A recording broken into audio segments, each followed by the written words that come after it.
Ternyata mafia laut Tangerang bikin Prabowo murka. Tim elit TNI AL turun, aparat kelurahan disorot.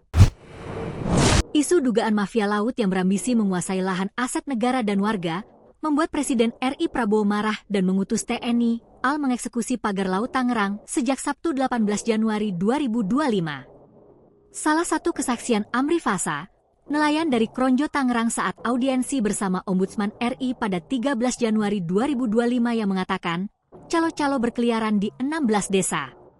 Mereka menurut Amri, mendatangi Kronjo, Pontang dan Tirtayasa saat pembangunan pagar berlangsung dan mengirimkan daftar blok sawah dan tambang yang dihargai Rp30.000 per meter. Menanggapi ini, Ex-Sekretaris Kementerian BUMN, Said Didu mengatakan, semua instansi negara tahu jika pemagaran itu melanggar hukum. Tapi semua takut membuka siapa yang memagarnya, ujarnya akun X dikutip Sabtu 19 Januari 2025. Dia menduga adanya mafia laut yang mau menguasai lahan aset negara dan rakyat.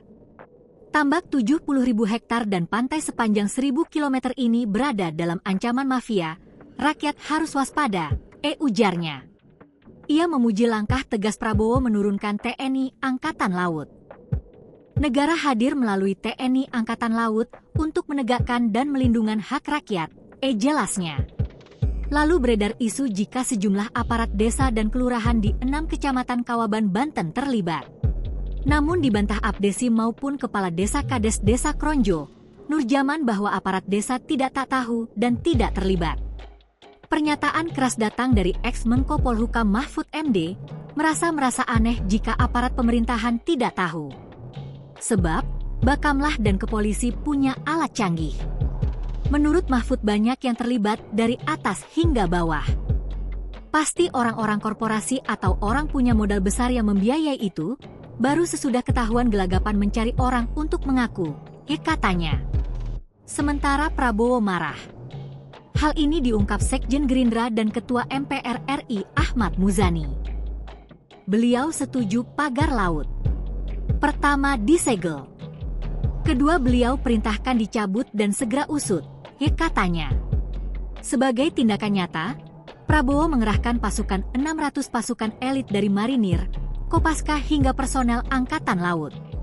Hal ini diungkapkan Komandan Pangkalan Utama AL 3 Jakarta, Brigjen TNI Marinir Heri Indarto Sabtu 18 Januari 2025. Karena atas perintah Presiden Prabowo Subianto, Panglima TNI Jenderal Agus Subianto dan Kepala Staf Angkatan Laut Laksamna M. Ali.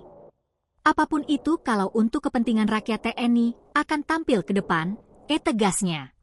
Download Tribun X sekarang, menghadirkan lokal menjadi Indonesia.